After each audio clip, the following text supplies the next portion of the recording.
When I was completing my master's degree whilst working a 9 to 5 and lots of other stuff on the side, I found that I went from working a 9 to 5 to working a 5 a.m. to 9 a.m. and 9 a.m. to 5 p.m. and a 5 p.m. to a 9 p.m. Yeah, it got hectic. My top grade essays were not going to write themselves, and all of the projects that I needed to do and lead at work were not going to get done and led by themselves either.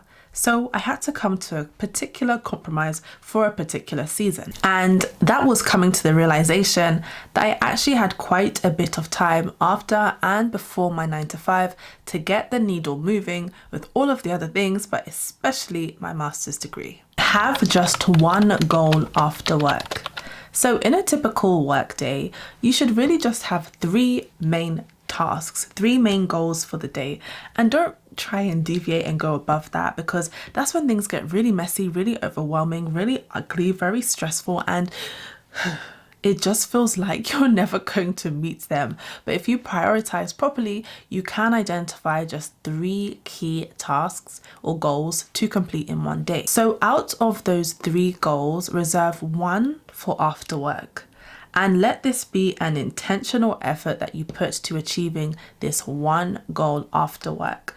This can be to edit a YouTube video. This can be to complete one section, one chapter of the dissertation that you're writing, maybe sorting out the pricing for the particular product that you're selling. You need to remember that you are running on less energy. You're probably going to be a bit more drained by this point at the end of the day, because you've literally spent a whole day making decisions, thinking strategically, communicating with people, just doing so much in one day that you can assume by the end of the day, you're going to just feel a lot more drained and have less energy. You might be hungry, you might be just like itching for a break, you might have had a really tough day and your manager might have been on your neck. So why would you put 100 things on your to-do list after work when you know that you're not going to be operating from the best peak performance, optimal performance, and therefore the 100 things that you do, that you spread yourself thin to do, will be done to a low standard. It's better that you do one task really, really, really well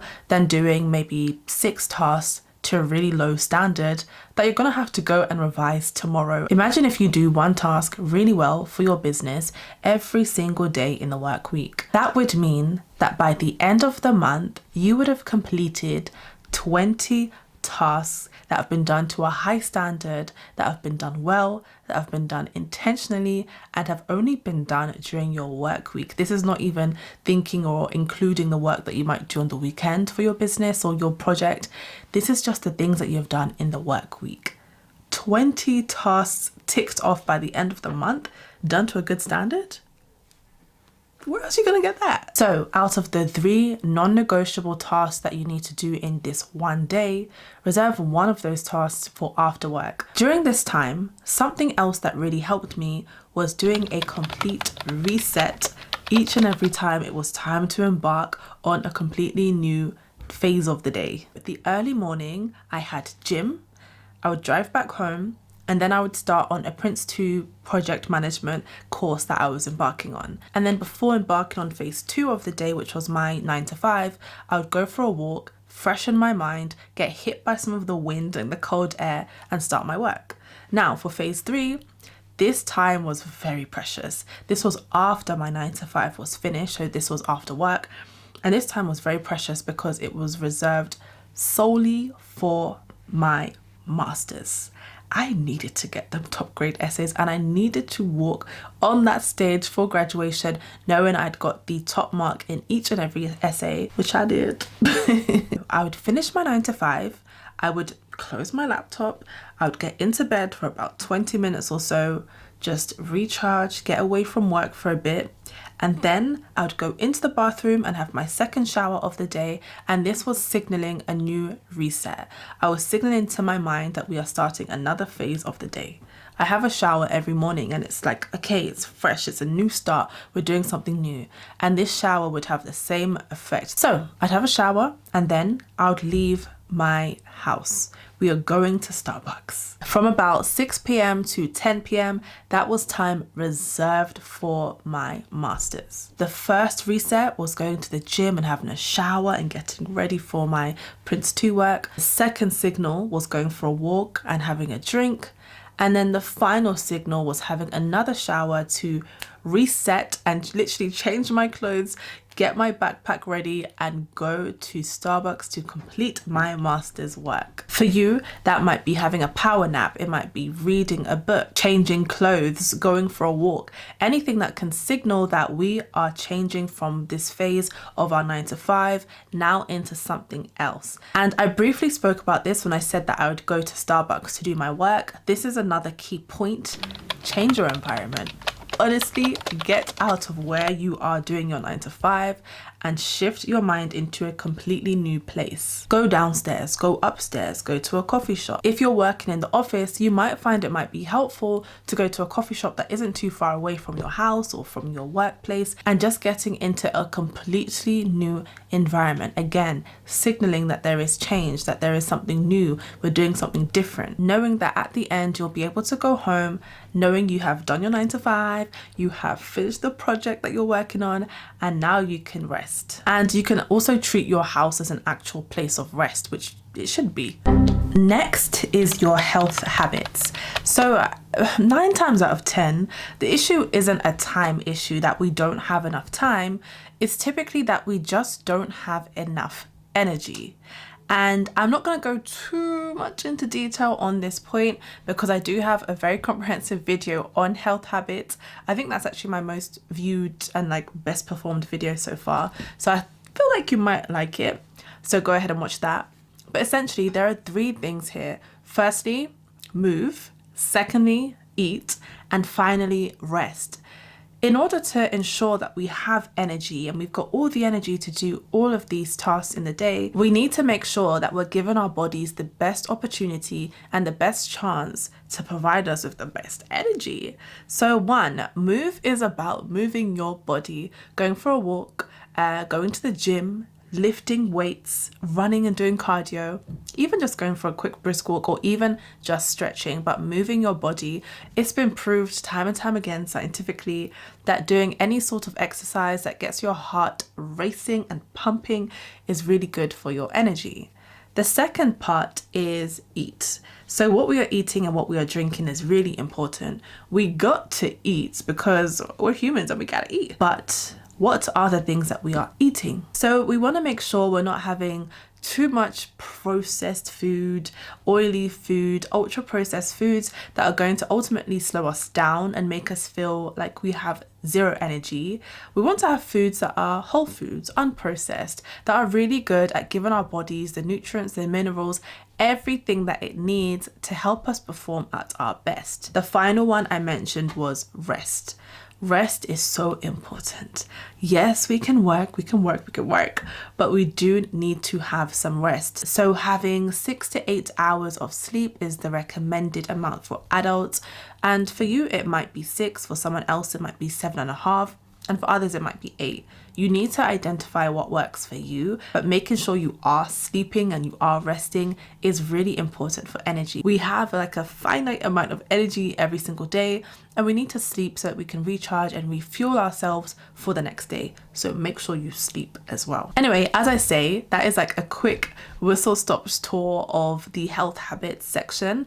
But I would suggest that you watch my video that I'm going to put up here that goes into more detail, because this really helped me. In fact, I recorded this video whilst I was in the thick of doing my masters and doing my 9 to 5 and all the other board positions and whatnot that I was doing at the time. So I would definitely recommend watching that. This is such a vital and important step in being able to work well after your 9 to 5.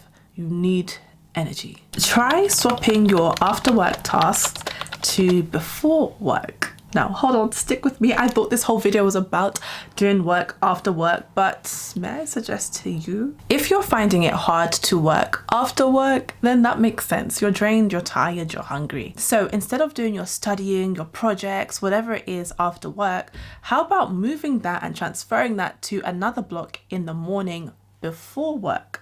So this would mean utilizing the hours you have before 9 a.m. This is what they call the 5 to 9. So 5 a.m. to 9 a.m. you've got quite a few hours. How can you utilize those instead of the 5 p.m. to 9 p.m. hours at the end of the day? I definitely recommend and stand by this because in the morning, less distractions. Everyone is asleep, no one's awake, no one is texting you, is messaging you. Everyone is asleep, so you are less prone to being distracted, firstly. Secondly, you would have just woken up, so your energy is all the way up here. Thirdly, I like to think a lot about ego depletion. This idea that we have like a finite resource of self-control and we spend it at each hour, each minute of the day. So by the end of the day, when we've got like 1% left of self-control, it's easier to just do things that we said we wouldn't do. Whether that is to put on Netflix when we said we're going to work on a particular thing, or going to eat lots of chocolates when we said that we weren't going to do that in the morning. So I like to think of this idea of ego depletion. In the morning, once you wake up and you haven't done any other task, you are going to have so much more focus. You're not going to feel drained from all the work you had to do during your 9 to 5. You're not going to feel depleted from all of the crazy decision making you had to do at work. You haven't got to that point yet. The work that you have to do, let's say it's editing some content. In the evening, it might take you so much more time because of how tired you are, but in the morning, you might actually get through that much quicker. You have better focus, better energy, you have a lot more self-control in that morning, there are less distractions, and you would have just woken up from a really long rest, so you'd be feeling really fresh. You can also think about Brian Tracy's idea of eating that frog, and I know I've spoken about that so much on my channel, but I really like it. So the idea is that you should just do the hardest thing first. Out of all the things that you need to do, whatever is the hardest thing, you should do that first, because the idea is that you'll have a great sense of accomplishment after. Also, you don't have to go throughout your whole day with that task in your mind thinking, oh my gosh, I need to do this thing. Oh my gosh, I need to do this thing.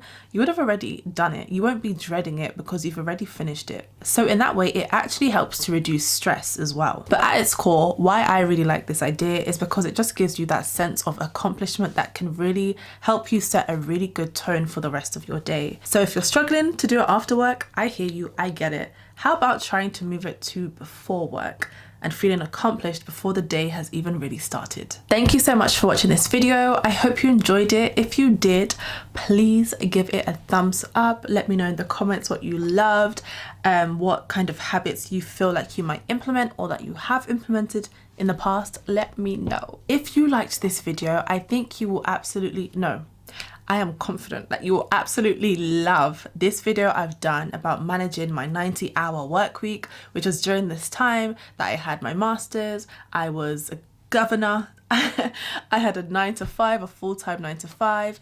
I was just doing lots of different things. So yeah, I think you'll really enjoy that video if you liked this. I go into detail into the health habits and essentially how I manage this really busy 90-hour work week. Thank you so much again for watching, and I'll see you in my next video. Mwah.